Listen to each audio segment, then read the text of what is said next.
Narcisismo. A gente ouve essa palavra o tempo todo, né? Mas o que ela realmente quer dizer? Olha, a proposta hoje é justamente essa: fazer uma viagem que começa lá na Grécia Antiga com um mito e termina nos dias de hoje num consultório. Como é que uma história tão antiga virou um diagnóstico clínico? Então, vamos mergulhar nesse universo para entender melhor.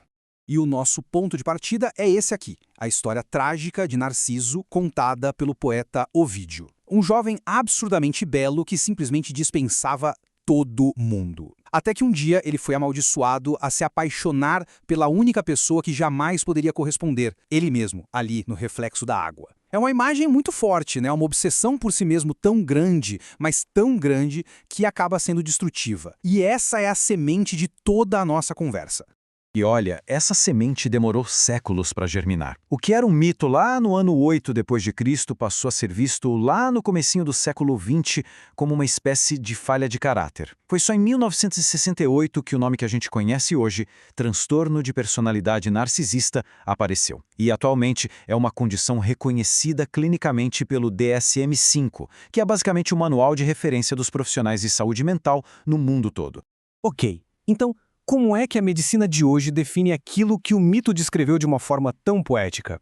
Vamos dar uma olhada no transtorno de personalidade narcisista, ou TPN, pela lente clínica.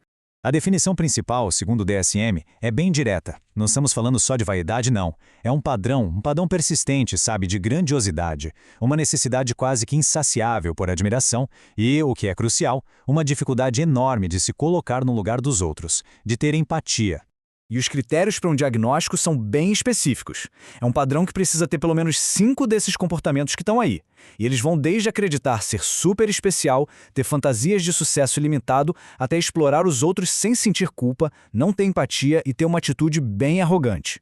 O ponto-chave aqui é que esses traços são rígidos, inflexíveis e acabam causando um prejuízo danado na vida da pessoa e de todo mundo ao redor. E chegamos num ponto que é fundamental diferenciar: autoconfiança saudável versus TPN. Ter uma boa autoestima é ótimo, claro, mas ela geralmente é baseada em conquistas reais. Já no TPN, a imagem que a pessoa tem de si é grandiosa, mas é um castelo de cartas. É super frágil. Uma crítica que para alguém com autoconfiança pode ser uma chance de aprender, para quem tem TPN soa como um ataque pessoal, que dispara raiva, vergonha, humilhação. E toda essa fragilidade interna acaba se manifestando do lado de fora, principalmente nos relacionamentos. Vamos ver como isso funciona num padrão bem destrutivo que é conhecido como ciclo do abuso narcisista. Esse ciclo ele é terrivelmente previsível. Tudo começa na fase da idealização. A pessoa é bombardeada com carinho, atenção, charme, parece um conto de fadas. Só que quando o laço se firma, o roteiro muda. Aí vem a desvalorização, com críticas, manipulação, desprezo e, por fim, o descarte. Um abandono do nada, frio, que geralmente acontece quando uma nova fonte de admiração aparece no radar. E uma das principais ferramentas nessa fase de desvalorização é o tal do gaslighting. É uma manipulação muito sutil, sabe? Com comentários, negações, distorções. O abusador vai fazendo a vítima duvidar da própria memória, da própria percepção, até da própria sanidade. É uma tática de poder e controle. E por que isso tudo acontece? Bom, o motivo é a busca sem fim pelo que os especialistas chamam de suprimento narcísico. Admiração, atenção, validação é o combustível que mantém aquele ego frágil de pé. No fundo, o ciclo de abuso não é sobre a outra pessoa. É sobre usar a outra pessoa para regular a própria autoestima. Diante de um padrão tão complicado assim, a pergunta que fica é: e aí? O que fazer? Vamos dar uma olhada em algumas estratégias de comunicação que focam em uma coisa: estabelecer limites bem firmes. Pois é, essa pergunta é um desafio, porque a comunicação normal do dia a dia muitas vezes não funciona. O segredo não é tentar mudar o outro, mas sim mudar a dinâmica da interação. Essa frase aqui, nossa, ela é poderosa porque ela redefine as regras do jogo. Pessoas com essas tendências muitas vezes usam a raiva para controlar, para culpar. Quando alguém fala, a sua raiva não é minha responsabilidade, essa pessoa está se recusando a absorver a emoção do outro. É como traçar uma linha na areia e dizer, isso é seu, não meu.